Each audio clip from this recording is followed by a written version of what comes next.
हमारे चैनल पर आपका एक बार फिर स्वागत है। मित्रों, हमारे हिंदू धर्म में हर माह में कोई न कोई त्यौहार अवश्य मनाया जाता है। हिंदुओं में सावन का महीना विशेष महत्व रखता है। सावन महीने के अंत में पूर्णिमा के दिन भाई बहन के प्रेम का प्रतीक त्यौहार, जिसे रक्षाबंधन कहते हैं, मनाया जाता है। इस दिन बहनें अपने भाई की कलाई पर राखी बांधकर उनकी लंबी उम्र की कामना करती हैं और अपने भाई से अपनी रक्षा का वचन लेती हैं। दोस्तों, इस रक्षाबंधन की शुरुआत कब और कैसे हुई, इससे जुड़ी कुछ कथाएं हम इस वीडियो में लेकर आए हैं।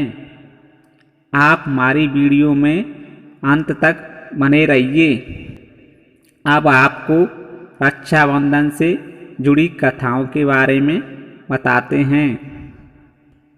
जब देवताओं और राक्षसों के बीच युद्ध को चलते चलते 12 वर्ष बीत गए, लेकिन युद्ध का कोई परिणाम नहीं निकला।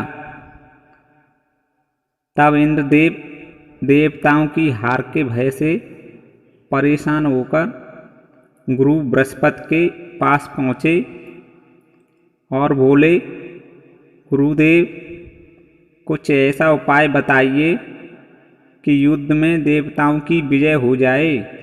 उसी समय गुरुदेव ने इंद्रदेव की पत्नी शची से कहा, कल श्रावण शुक्ल की पूर्णिमा है, तुम एक रक्षा सूत्र तैयार करो जिससे इंद्रदेव की रक्षा हो सके। गुरुदेव की आज्ञा पाकर शची ने अपने तपोबल से एक रक्षा सूत्र बनाया और श्रावण शुक्ल की पूर्णिमा के दिन गुरु बृहस्पति ने मंत्रों के उच्चारण के साथ इंद्रदेव की कलाई पर बंधवा दिया। उसके बाद इंद्रदेव की विजय हुई। दोस्तों, अब आपको रक्षाबंधन से जुड़ी दूसरी कथा के बारे में बताते हैं। पौराणिक कथा के अनुसार एक बार भगवान गणेश अपनी बहन मनसा देवी से रक्षा सूत्र बंधवा रहे थे। तभी उनके पुत्र शुभ और लाभ ने भगवान गणेश से इस रक्षा सूत्र के बारे में पूछा। तब उन्होंने बताया कि यह रक्षा सूत्र एक सुरक्षा कवच है जो एक भाई अपनी बहन के हाथों से बंधवाता है। यह सुनकर गणेश जी के दोनों पुत्र शुभ लाभ भी रक्षा सूत्र बंधवाने की जिद करने लगे। भगवान गणेश ने उन दोनों की जिद को देखकर अपनी दोनों पत्नियां रिद्धि और सिद्धि की शक्तियों को मिलाकर एक कन्या को उत्पन्न किया, जिसको संतोषी के नाम से जाना जाता है। इस तरह से शुभ और लाभ को रक्षा सूत्र बंधवाने के लिए रक्षाबंधन के दिन एक बहन मिल गई। हमारे हिंदू शास्त्रों में एक कथा यह भी मिलती है कि जब भगवान विष्णु ने वामन अवतार धारण करके असुरों के राजा बलि से दान में 3 पग भूमि का दान मांगा था, तभी भगवान विष्णु ने एक पग में आकाश, दूसरे में धरती तथा तीसरे पैर को रखने के लिए खुद राजा बलि ने अपने शरीर को रख दिया। भगवान विष्णु यह देखकर बहुत प्रसन्न हुए और राजा बलि से वरदान मांगने को कहा। तब राजा बलि ने भगवान विष्णु को अपने पाताल लोक में रहने का वरदान मांगा। तब भगवान विष्णु वरदान के अनुसार वैकुंठ छोड़कर पाताल लोक में रहने लगे।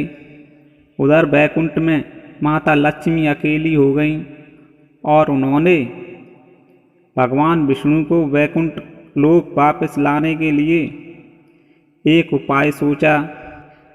माता लक्ष्मी एक गरीब स्त्री का रूप धारण करके पाताल लोक में रहने लगीं। एक दिन माता लक्ष्मी राजा बलि को देखकर रोने लगीं। ये देखकर राजा बलि ने उनसे रोने का कारण पूछा।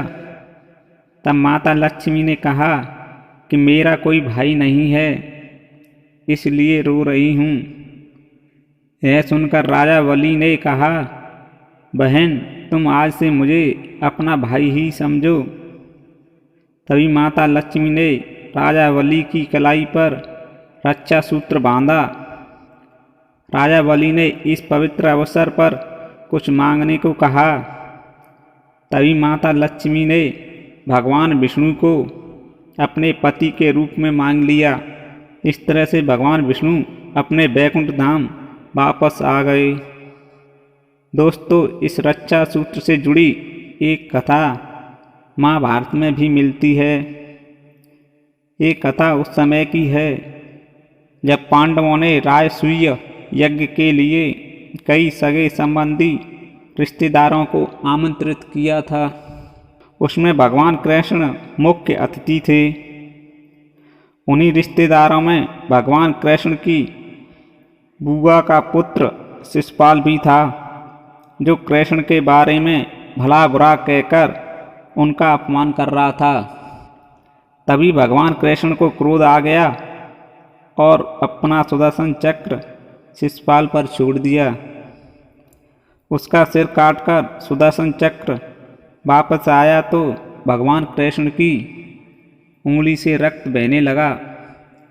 यह देखकर द्रौपदी ने तुरंत अपनी साड़ी से वस्त्र फाड़कर उनकी उंगली पर बांध दिया।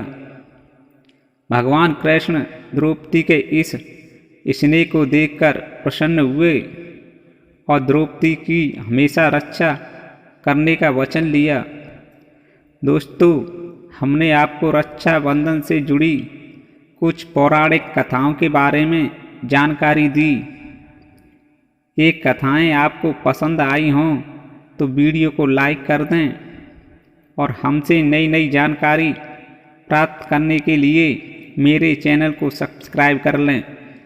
दोस्तों, मेरे वीडियो को अंत तक देखा इसके लिए आपको धन्यवाद। जय श्री कृष्णा।